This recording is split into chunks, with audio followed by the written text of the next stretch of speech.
Hello students, welcome back to our channel. TS EAMCET 2025కి సంబంధించి ఏదైతే బైపీ స్ట్రీమ్ యొక్క B Pharmacy, Pharm D, biotechnology, biomedical, pharmaceutical engineering సంబంధించినటువంటి ఇక్కడ స్టూడెంట్స్కి అన్నమాట కౌన్సిలింగ్ ప్రాసెస్లో కొన్ని డౌట్స్ అయితే ఉన్నాయి. లైక్ ఏ విధంగా అంటే మరి ఇక్కడ మేము సర్టిఫికేట్ వెరిఫికేషన్కి వెళ్ళేటప్పుడు మా డాక్యుమెంట్స్లో మరి ఇక్కడ కొన్ని మిస్టేక్స్ అయితే ఉన్నాయి. మెయిన్గా వచ్చేసి ఇక్కడ ఏదైతే ఆధార్ కార్డులో మా యొక్క డేట్ ఆఫ్ బర్త్ మిస్టేక్ ఉంది, అదేవిధంగా మా యొక్క నేమ్లో స్పెల్లింగ్ మిస్టేక్ ఉంది, అదేవిధంగా మాకున్నటువంటి ఇన్కమ్ సర్టిఫికేట్స్ ఉంటాయి కదా, అందులో స్పెల్లింగ్ మిస్టేక్స్ పడడం జరిగింది. మరి ఎలా మాకు సంబంధించిన ఏదైతే సర్టిఫికేట్ వెరిఫికేషన్ చేస్తారా చేయడం, మరి క్యాన్సిల్ చేయడం జరుగుతుంది, ఏమైనా ప్రాబ్లం అవుతుందని కూడా చాలా మంది స్టూడెంట్స్ అనమాట మల్టిపుల్ కామెంట్స్ అయితే చేయడం జరిగింది. కాబట్టి ప్రతి ఒక్క విద్యార్థికి ఈ వీడియో తరపు నుంచి మీకు సంబంధించిన డాక్యుమెంట్స్లో, సర్టిఫికేట్స్లో ఏమైనా మిస్టేక్స్ ఉంటే మరి ఏ విధంగా రెక్టిఫై చేసుకోవాలి, మరి కౌన్సిలింగ్ జరుగుతుందా జరగదా, మీకు సంబంధించిన కౌన్సిలింగ్ క్యాన్సిల్ చేస్తారా అప్రూవ్ చేస్తారని కూడా మీకు క్లియర్ కట్గా ఎక్స్ప్లెయిన్ చేస్తాను ఈ వీడియో తరపు నుంచి. తప్పకుండా ప్రతి ఒక్క విద్యార్థి ముందుగా వీడియోకి అయితే లైక్ చేయండి, ఛానల్ ఇంకా సబ్స్క్రైబ్ చేసుకోండి. మీకు ఈ విధంగానే కంప్లీట్ గైడెన్స్ అయితే వస్తూ ఉంటాయి మన ఛానల్ తరపు నుంచి. స్టిల్ మీకు సీట్ వచ్చి కాలేజ్కి వెళ్ళేంత వరకు. ఓకే స్టూడెంట్స్, తప్పకుండా ఫ్రెండ్స్ అందరికీ కూడా వీడియో లింక్ అయితే షేర్ చేయండి. ఓకే, టాపిక్లోకి వచ్చినట్లయితే మెయిన్గా అనమాట మనకి ఇక్కడ ఏదైతే కౌన్సిలింగ్కి వెళ్ళడానికి సర్టిఫికేట్ వెరిఫికేషన్ కోసం మరి రిక్వైర్డ్ డాక్యుమెంట్స్ యొక్క లిస్ట్ మీకు అందరూ కూడా తెలుసుకోవాల్సి ఉంటుంది. ఓకే, మరి ఇక్కడ రిక్వైర్డ్ డాక్యుమెంట్స్ యొక్క లిస్ట్ సంబంధించిన వీడియో అయితే మన ఛానల్ తరపు నుంచి చేయడం జరిగింది అన్నమాట. ఆ యొక్క వీడియో సంబంధించిన లింక్ ఇక్కడ, ఇంకెవరైనా యొక్క డాక్యుమెంట్ తెలియకపోతే తెలుసుకోండి. యొక్క వీడియో సంబంధించిన లింక్ ఉంటుంది కదా, ఈ యొక్క వీడియో కింద డిస్క్రిప్షన్ మెన్షన్ చేస్తాను, చెక్అవుట్ చేయండి. ఓకే, మెయిన్గా వచ్చేసి అనమాట ఫస్ట్ కామెంట్ వచ్చి మనకి ఏమని వచ్చిందంటే, అన్న ఆధార్ కార్డులో నా యొక్క నేమ్ స్పెల్లింగ్ మిస్టేక్ ఉంది, అదేవిధంగా డేట్ ఆఫ్ బర్త్ మిస్టేక్ ఉంది, అదేవిధంగా ఇక్కడ యాజ్ పర్ ఎస్ఎస్సి మెమో ప్రకారం ఉండాలి కదా, నాకు ఎస్ఎస్సి మెమో ప్రకారం నాకు సంబంధించిన ఆధార్ కార్డులో డీటెయిల్స్ అయితే నాకు రాంగ్ ఉన్నాయి, మిస్టేక్స్ ఉన్నాయి, డేట్ ఆఫ్ బర్త్ మిస్టేక్ ఉంది, నేమ్ మిస్టేక్ ఉంది, ఏమైనా ప్రాబ్లం అవుతుందా అంటే స్పెల్లింగ్ మిస్టేక్స్ ఉన్నాయి, డేట్ ఆఫ్ బర్త్ మిస్టేక్ ఉంది, ఏమైనా ప్రాబ్లం అవుతుందని ఇక్కడ స్టూడెంట్ అయితే కామెంట్ చేయడం జరిగింది. ఇప్పుడు ఇక్కడ ఏంటంటే మీకు ఎటువంటి ప్రాబ్లం అవ్వదు, కానీ సర్టిఫికేట్ వెరిఫికేషన్కి వెళ్ళే ముందనమాట మీరు అందరూ స్టెప్ బై స్టెప్ అయితే వెరిఫై చేసుకోవాల్సి ఉంటుంది. అంటే ఇప్పుడు మనకు టైం లేదు కాబట్టి మనం అలాగనే వెళ్ళవచ్చు. మీకు సంబంధించిన ఏదైతే ఆధార్ కార్డులో మిస్టేక్ ఉంటే సర్టిఫికేట్ వెరిఫికేషన్ అయితే ఆపివేయరు. సర్టిఫికేట్ వెరిఫికేషన్ అయిపోయిన తర్వాత ఖచ్చితంగా అప్డేట్ చేయించుకోండి. యాజ్ పర్ యువర్ 10th మెమోలో మీ నేమ్ ఏ విధంగా ఉంటుంది, అదేవిధంగా మీకు సంబంధించిన డేట్ ఆఫ్ బర్త్ ఏ విధంగా ఉందో ఆ విధంగానే కరెక్ట్ చేయించుకోండి.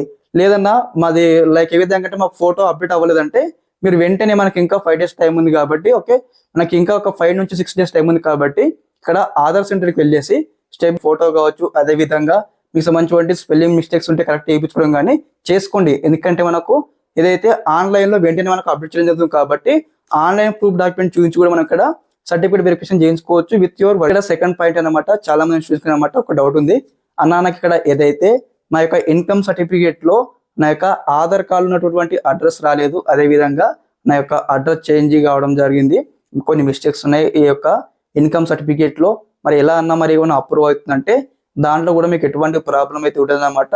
ఇక్కడ మీకు సంబంధించిన ఏదైతే ఇన్కమ్ సర్టిఫికేట్ సంబంధించిన వెరిఫికేషన్ కంప్లీట్ చేసుకోవాలి. మనం వెరిఫికేషన్ అంటే మీరు బీసీ కావచ్చు, ఎస్సీ కావచ్చు, ఎస్టీ కావచ్చు, ప్రతి ఒక్క విద్యార్థి అనమాట 2020 సంవత్సరంలో తీసుకున్నటువంటి ఇన్కమ్ సర్టిఫికేట్ మాత్రమే వాలిడేషన్ చేయడం జరుగుతుంది అనమాట. మీరు ఏ విధంగా అంటే మీకు సంబంధించిన ప్రీవియస్ ఇయర్ అనమాట, అంటే 2024లో తీసుకున్నటువంటి ఇన్కమ్ సర్టిఫికేట్ ఉంటే వ్యాలిడ్ చేయరు. అంటే ఈ సంవత్సరంలో January 1 తర్వాత తీసుకున్నటువంటి పేరెంటల్ ఇన్కమ్ సర్టిఫికేట్ మాత్రమే ఇక్కడ వెరిఫికేషన్లో మనకు వాలిడేషన్ చేయడం జరుగుతుంది. ఓకే, ఇన్ కేస్ ఇక్కడ మీకు దగ్గర లేకపోతే వెంటనే వెళ్ళి అప్లై చేసుకుని మనకు విత్ ఇన్ 4 to 5 days కూడా మనకైతే ఇన్కమ్ సర్టిఫికేట్ రావడం జరుగుతుంది. అదేవిధంగా ఇంకెవరి దగ్గర అయినా ఇక్కడ క్యాస్ట్ సర్టిఫికేట్ కావచ్చు, రెసిడెన్స్ సర్టిఫికేట్ కావచ్చు, లేకపోతే అప్లికేషన్ చేసుకోండి. మరి ఇక్కడ క్యాస్ట్ సర్టిఫికేట్ కావచ్చు, రెసిడెన్స్ సర్టిఫికేట్ కావచ్చు, ఇక్కడ ఎలా అప్లికేషన్ చేసుకోవాలి అని కూడా మీకు స్టెప్ బై స్టెప్ అయితే మన ఛానల్ తరపు నుంచి వీడియో చేశాను. ఆ యొక్క వీడియో సంబంధించిన లింక్ కూడా ఇక్కడ ఈ యొక్క వీడియో కింద నేనైతే పిన్ చేస్తూ ఉంటాను, డిస్క్రిప్షన్లో చెక్అవుట్ చేయండి. అదేవిధంగా ఇక్కడ ఇన్కమ్ సర్టిఫికేట్లో ఏమైనా మిస్టేక్స్ ఉంటే, స్పెల్లింగ్ మిస్టేక్స్ ఉంటే ఏమి కాదు, మనకు మెయిన్గా చూసేది వచ్చేసి అనమాట యొక్క ఇన్కమ్ సర్టిఫికేట్ నెంబర్. ఓకే, అదేవిధంగా నెక్స్ట్ ఇక్కడ ఇంకో డౌట్ ఉందన్నమాట, అన్న ఇక్కడ ఏదైతే స్కూల్ బోనాఫైడ్ సంబంధించిన డౌట్స్ ఉన్నాయి అందరికి కూడా. లైక్ ఏ విధంగా అంటే అన్న నేను ఇక్కడ 1st క్లాస్ నుంచి 5th వరకు ఒక దగ్గర చదివాను, నుంచి 7th ఒక స్కూల్లో చదివాను, అదేవిధంగా 8th 9th 10th ఒక స్కూల్లో చదివాను, మరి నాకు ఏ విధంగా బోనాఫైడ్స్ నా దగ్గర లేవు అని ఇక్కడ డౌట్ ఉందన్నమాట. అన్న మరి దీన్ని ఏ విధంగా తీసుకోవాలి బోనాఫైడ్స్ అని అందరూ కూడా డౌట్ అయితే ఉందన్నమాట. మనకి ఇచ్చినటువంటి నోటిఫికేషన్లో ఏమి ఇచ్చినారు, ఇక్కడ 6th క్లాస్ నుంచి ఇంటర్మీడియట్ వరకు బోనాఫైడ్స్ అడిగినారు. కాబట్టి మీరు ఇక్కడ సిక్స్త్ క్లాస్ మీరు ఏ స్కూల్లో చదివినారో ఆ బోనఫైడ్ కావాల్సి ఉంటుంది. అదే విధంగా ఇన్ కేస్ మీరు సిక్స్త్ క్లాస్ అయిపోయిన తర్వాత చేంజ్ అయితే, ఇన్ కేస్ సిక్స్త్ కావచ్చు, సెవెంత్ క్లాస్ చేంజ్ అయితే, ఎయిత్ క్లాస్ చేంజ్ అయితే, నైన్త్ క్లాస్ చేంజ్ అయినా కానీ మీరు ఎన్ని స్కూల్ మారినా అన్ని స్కూల్ సంబంధించినటువంటి బోనఫైడ్స్ కావాల్సి ఉంటుంది అనమాట. ఇక్కడ మనకు sixth class to up to intermediate వరకు ఖచ్చితంగా ఒరిజినల్ బోనఫైడ్స్ కావాల్సి ఉంటుంది. ఓకే, అదే విధంగా ఇంకో డౌట్ ఉంది విద్యార్థులకు, అన్న మరి ఇక్కడ ఏదైతే మేము ఇక్కడ ఓసీ కేటగిరీ స్టూడెంట్స్ ఉన్నాం, ఇక్కడ ఈ యొక్క ఈడబ్ల్యూ సర్టిఫికేట్ ఖచ్చితంగా మ్యాండేటరీగా కావాల్సి ఉంటుంది అంటే ఖచ్చితంగా మ్యాండేటరీ కావాల్సి ఉంటుంది.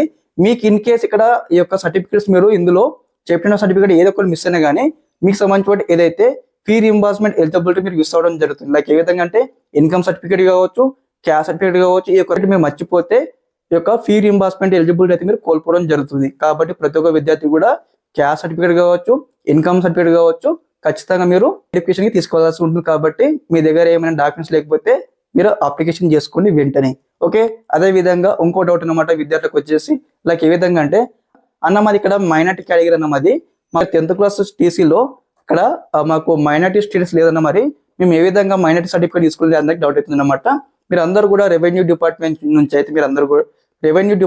అయితే మీరు మైనార్టీ సర్టిఫికేట్ తీసుకోవాల్సి ఉంటుంది. మరి ఎలా అప్లికేషన్ చేసుకోవాలంటే ఇక్కడ మీరు అందరూ అన్నమాట ఎవరైనా మైనార్టీ కేటగిరీ ఎలిజిబుల్ ఉన్నట్టయితే మీరు వెంటనే ఇక్కడ మీ సేవకి వెళ్ళి స్టెప్ బై స్టెప్ అయితే మైనార్టీ సర్టిఫికేట్ అప్లై చేయాలని మీకు చెప్పడంతో మీకు ఒక ప్రొసీజర్ చెప్తారు. ఆ ప్రొసీజర్ ఫాలో అయితే మీకు సంబంధించిన మైనార్టీ సర్టిఫికేట్ అయితే రావడం జరుగుతుంది. ఓకే, ఈ యొక్క డౌట్స్ అనమాట మేజర్ గా స్టూడెంట్స్ కి ఏ డౌట్స్ అయితే ఉన్నాయి. అదే విధంగా వీటితో పాటు అన్న మరి ఇక్కడ ఏదైతే వెరిఫికేషన్ వెళ్ళడానికి నా దగ్గర ఇంటర్ షార్ట్ మెమో ఉంది, ఇంటర్ లాంగ్ మెమో ఉంది, 10th షార్ట్ మెమో ఉంది, 10th లాంగ్ మెమో ఉందని ఇక్కడ కొన్ని డౌట్స్ అయితే ఉన్నాయన్నమాట విద్యార్థులకు కూడా.